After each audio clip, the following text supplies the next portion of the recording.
Assalamualaikum warahmatullahi wabarakatuh. Nama saya Vidi Wahyudi Simala. Saya kuliah di IAIN Sultan Amai Gorontalo, mengambil Fakultas Ilmu Tarbiyah dan Keguruan, jurusan Pendidikan Bahasa Arab, semester 2 kelas C.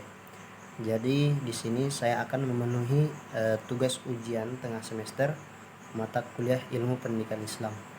Nah, di sini saya akan menjelaskan beberapa hal yang mengenai ilmu pendidikan Islam. Jadi langsung saja. Yang pertama yaitu tentang ruang lingkup pendidikan Islam. Nah, ruang lingkup pendidikan Islam ini mencakup berbagai aspek yang terkait dengan pembelajaran dan pengajaran ajaran Islam. Nah, pendidikan Islam mencakup pendidikan formal, non-formal, dan informal yang bertujuan untuk memperkenalkan, memahami, dan menerapkan nilai-nilai ajaran, prinsip, dan praktik agama Islam dalam kehidupan kita sehari-hari. Nah, berikut ini ada beberapa aspek yang termasuk dalam ruang lingkup pendidikan Islam. Yang pertama, studi Al-Quran dan Hadis. Nah, di sini pendidikan Islam melibatkan pemahaman dan pengajaran tentang Al-Quran, yaitu kitab suci umat Islam. Kemudian ada hadis, yaitu ajaran dan praktek dari Nabi Muhammad SAW. Kemudian yang kedua ada aqidah dan akidah.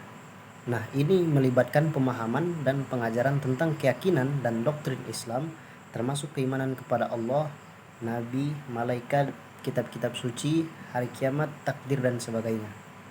Nah, kemudian yang ketiga ada fikih dan hukum Islam. Nah, di sini melibatkan pemahaman dan pengajaran tentang prinsip-prinsip hukum Islam dan aturan-aturan yang mengatur kehidupan sehari-hari umat Islam. Kemudian yang keempat ada sejarah Islam. Nah, dalam sejarah ini kita akan mempelajari tentang sejarah perkembangan agama Islam, kemudian ada kehidupan sirah nabawiyah atau kehidupan Nabi Muhammad SAW. Kemudian setelah itu ada Khulafaur Rasyidin dan peristiwa-peristiwa penting dalam sejarah Islam. Kemudian yang kelima yaitu ada moral dan etika. Nah, pendidikan Islam itu berfokus pada pembentukan karakter dan perilaku yang baik berdasarkan nilai-nilai etika dan moral Islam, termasuk kejujuran, kemudian kesabaran, keadilan, dan sikap kasih sayang terhadap sesama. Kemudian yang keenam ada bahasa Arab. Nah, bahasa Arab ini dianggap penting dalam pendidikan Islam karena Al-Quran ditulis dalam bahasa Arab. Nah, oleh karena itu pendidikan Islam sering melibatkan pengajaran bahasa Arab untuk memfasilitasi pemahaman dan pengkajian teks-teks Islam. Kemudian yang ketujuh yaitu kajian Islam kontemporer. Nah, ruang lingkup pendidikan Islam juga mencakup studi tentang isu-isu kontemporer yang relevan dengan umat Islam, seperti isu sosial, politik, ekonomi, dan ilmiah. Nah, kemudian pendidikan Islam ini dapat ditemukan di lembaga-lembaga pendidikan formal seperti sekolah Islam, pesantren, dan universitas, serta melalui program-program non-formal seperti kelas agama dan kegiatan keagamaan di masjid atau lembaga komunitas Islam. Nah, kemudian lanjut yang kedua yaitu konsep Iqra secara linguistik dan terapannya dalam pendidikan Islam. Nah, konsep Iqra secara linguistik merujuk pada kata kerja dalam bahasa Arab yang berarti bacalah atau membaca. Konsep ini memiliki makna yang lebih dalam konteks pendidikan Islam dan berhubungan erat dengan pembelajaran Al-Quran dan pemahaman agama Islam. Nah, secara linguistik, konsep Iqra menekankan pentingnya membaca dan memperoleh pengetahuan. Nah, membaca adalah langkah awal untuk memperoleh pemahaman dan wawasan tentang ajaran Islam serta nilai-nilai yang terkandung dalam Al-Quran. Kemudian dalam konteks ini, konteks Iqra mengajak umat Islam untuk terus belajar, mencari ilmu, dan mengembangkan pemahaman agama mereka. Nah, di sini ada beberapa penerapan dalam pendidikan Islam. Yang pertama, pendidikan membaca Al-Quran. Kemudian ada pembelajaran bahasa Arab. Kemudian yang ketiga itu studi dan pemahaman Islam. Kemudian yang keempat adalah penelitian dan refleksi. Nah, yang pertama pendidikan membaca Al-Quran. Jadi konsep Iqra mendorong umat Islam untuk mempelajari, memahami, dan membaca Al-Quran dengan baik. Karena Al-Quran ini adalah firman Allah. Dan di dalam Al-Quran ini terdapat daripada banyak perintah-perintah Allah. Jadi pendidikan membaca Al-Quran melibatkan pengajaran tajwid, pengucapan yang benar. Apabila kita salah membaca, maka akan salah juga arti yang akan kita dapat. Nah, kemudian memahami makna ayat-ayat serta mempelajari tafsir dan konteks historis ayat-ayat tersebut. Kemudian yang kedua yaitu pembelajaran bahasa Arab. Konsep Iqra juga mendorong pentingnya pembelajaran bahasa Arab dalam pendidikan Islam. Bahasa Arab adalah bahasa asli Al-Quran dan mempelajarinya membantu umat muslim untuk memahami Al-Quran secara lebih mendalam. Kemudian pembelajaran bahasa Arab meliputi kosakata, tata bahasa, dan kemampuan membaca dan menulis. Kemudian yang ketiga yaitu studi dan pemahaman Islam. Jadi konsep Iqra ini juga mendorong umat Islam untuk mempelajari ajaran-ajaran Islam secara komprehensif. Ini meliputi mempelajari akidah atau keyakinan Islam, fikih atau hukum Islam, sejarah Islam, hadis, kemudian etika dan nilai-nilai moral yang terkandung dalam agama Islam. Dengan pemahaman yang mendalam, umat muslim dapat menerapkan ajaran-ajaran tersebut dalam kehidupan sehari-hari. Kemudian yang keempat yaitu penelitian dan refleksi. Jadi konsep Iqra juga mengajak umat Islam untuk melakukan penelitian dan refleksi terus-menerus dalam memahami agama mereka. Jadi melalui penelitian, mereka akan dapat mendalami topik-topik yang kompleks, menemukan jawaban terhadap pertanyaan-pertanyaan keagamaan, dan memperoleh wawasan baru tentang Islam. Kemudian refleksi juga membantu individu menghubungkan ajaran Islam dengan kehidupan mereka sendiri. Kemudian yang ketiga yaitu tentang ide kreatif yang dapat dikembangkan dalam pendidikan Islam. Nah, dalam pendidikan Islam terdapat banyak ide kreatif yang dapat dikembangkan untuk membuat pembelajaran menjadi lebih menarik, berinteraksi, dan relevan dengan kebutuhan dan minat peserta didik. Nah, berikut ini beberapa contoh ide kreatif yang dapat diterapkan dalam pendidikan Islam. Yang pertama adalah pembelajaran berbasis proyek. Nah, peserta didik dapat diberi tugas atau proyek untuk menerapkan ajaran Islam dalam kehidupan sehari-hari. Misalnya mereka dapat diminta untuk merancang program pengabdian masyarakat yang berbasis pada nilai-nilai Islam, seperti membantu masyarakat yang kurang mampu, atau menjaga lingkungan, atau memberikan pendidikan kepada anak-anak di daerah-daerah yang terpencil. Kemudian yang kedua yaitu penggunaan teknologi dalam pembelajaran. Nah, untuk mengintegrasikan teknologi seperti perangkat lunak, pembelajaran interaktif, video, dan aplikasi ponsel pintar yang berfokus pada ajaran Islam dapat membuat pembelajaran menjadi lebih menarik dan interaktif. Contohnya menggunakan aplikasi Al-Quran digital yang dilengkapi dengan fitur tajwid dan terjemahan, atau mengadakan sesi diskusi online menggunakan platform kelas virtual. Kemudian yang ketiga yaitu teater atau drama. Nah, menggunakan drama atau pertunjukan teater untuk menggambarkan cerita-cerita yang ada di dalam Al-Quran atau sejarah Islam dapat membantu peserta didik memahami konteks dan nilai-nilai yang mengandung dalam ajaran tersebut, nilai-nilai yang terkandung dalam ajaran tersebut. Hal ini dapat melibatkan siswa dalam proses kreatif seperti menulis naskah, memilih kostum, dan berperan di panggung. Kemudian yang keempat yaitu simulasi dan permainan peran. Jadi melalui simulasi atau permainan peran, peserta didik dapat mengalami situasi yang melibatkan pengambilan keputusan dan berdasarkan ajaran Islam. Misalnya mereka dapat berperan sebagai pedagang dalam simulasi bisnis yang beretika, di mana mereka harus mengaplikasikan prinsip perdagangan yang adil dan jujur sebagaimana yang Islam ajarkan. Kemudian yang kelima yaitu ada seni dan karya kreatif.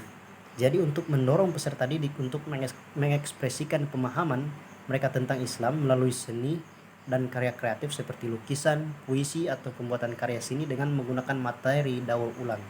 Hal ini dapat memperkuat ikatan emosional mereka dengan ajaran Islam dan memfasilitasi pemahaman yang mendalam. Kemudian yang keempat yaitu kondisi pendidikan Islam saat ini dan seperti apa tantangan yang akan dihadapinya di masa yang akan datang. Jadi menurut saya ya. Jadi menurut saya saat ini kondisi pendidikan Islam bervariasi di berbagai negara dan konteks, dan beberapa tantangan yang dihadapi pendidikan Islam. Nah, jadi di sini ada beberapa tantangan yang dihadapi pendidikan Islam. Yang pertama adalah standar pendidikan. Ada kebutuhan untuk memperkuat dan mengembangkan standar pendidikan Islam yang konsisten dan relevan dengan tuntutan zaman. Kemudian hal ini meliputi pengembangan kurikulum yang sesuai, peningkatan kualitas pengajaran, dan evaluasi yang efektif. Kemudian yang kedua, pengembangan profesionalisme guru.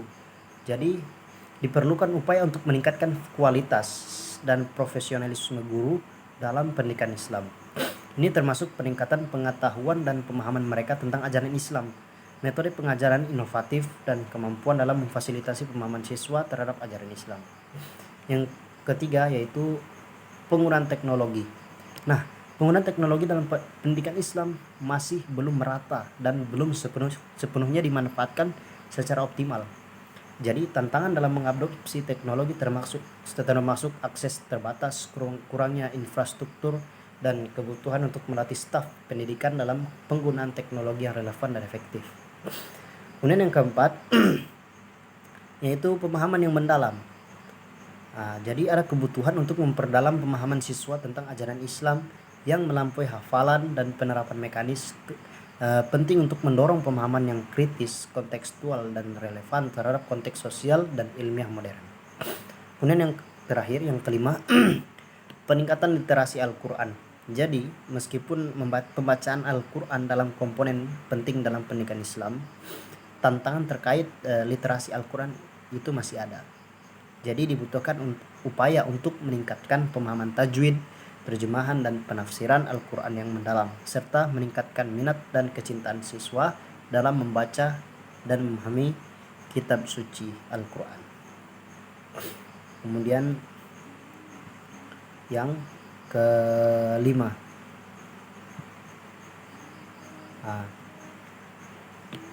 jelaskan komponen apa yang tidak boleh berubah dalam pendidikan Islam. Jadi sekalipun perubahan dan tantangan zaman terus mengalami perubahan yang signifikan. Jadi dalam pendidikan Islam itu terdapat komponen-komponen yang dianggap tidak boleh berubah. Meskipun terjadi perubahan dan tantangan zaman yang signifikan, komponen-komponen tersebut meliputi diantaranya yang pertama, ajaran Al-Quran dan Sunnah.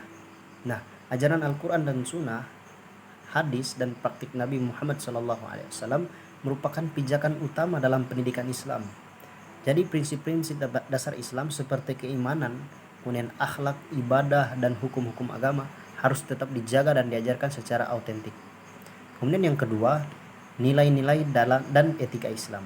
Nah, nilai-nilai dan etika Islam seperti kejujuran, keadilan, kasih sayang, kerja keras, toleransi, dan keterbukaan harus tetap dijunjung tinggi dan ditanamkan dalam pendidikan Islam. Nah, nilai-nilai ini menjadi landasan moral dan etika bagi umat Islam atau umat Muslim dalam berinteraksi dengan sesama manusia dan lingkungan sekitar. Kemudian yang ketiga yaitu penghormatan terhadap ilmu dan pendidikan.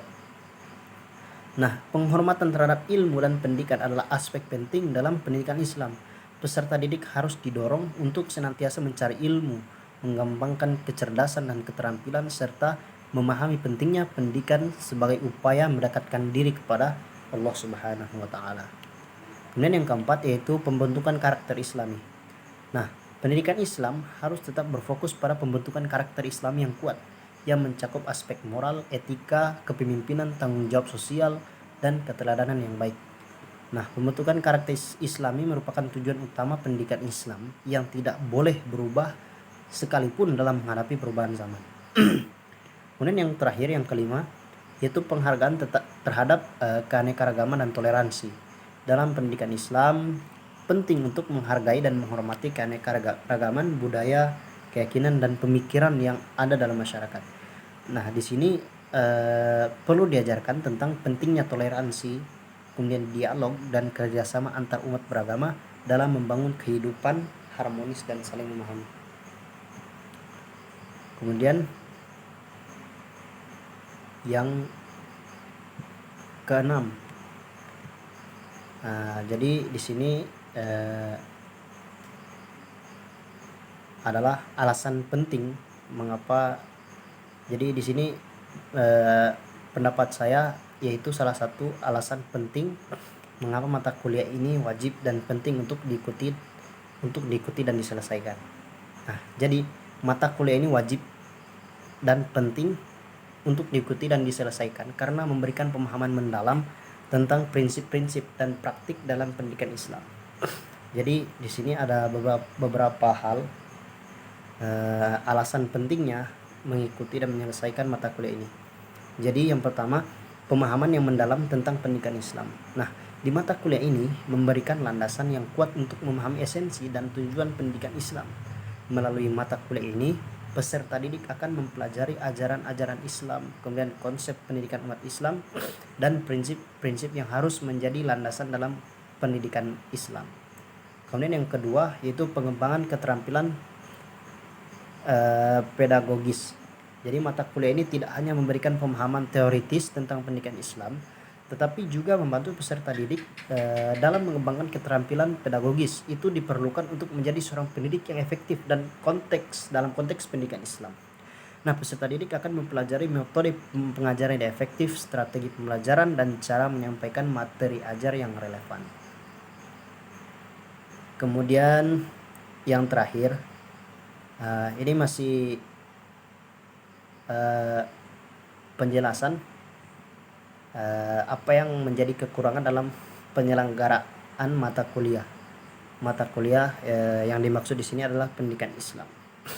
Jadi menurut saya yang menjadi kekurangan dalam penyelenggaraan mata kuliah pendidikan Islam ini yang pertama yaitu keterbatasannya sumber daya. Jadi di sini maksudnya adalah keterbatasan sumber daya seperti buku teks atau materi ajar atau fasilitas laboratorium. Nah, dapat mempengaruhi penyampaian materi dan pengalaman pembelajaran mahasiswa. Nah, keterbatasan ini dapat menghambat keberhasilan mata kuliah dalam memberikan pemahaman dalam tentang pendidikan Islam. Jadi demikian dari saya. Yang benar ya datang dari Allah Subhanahu wa taala dan kurangnya datang daripada kekhilafan diri saya sendiri. Saya pamit undur diri. Wabillahi taufik wal hidayah. Wassalamualaikum warahmatullahi wabarakatuh.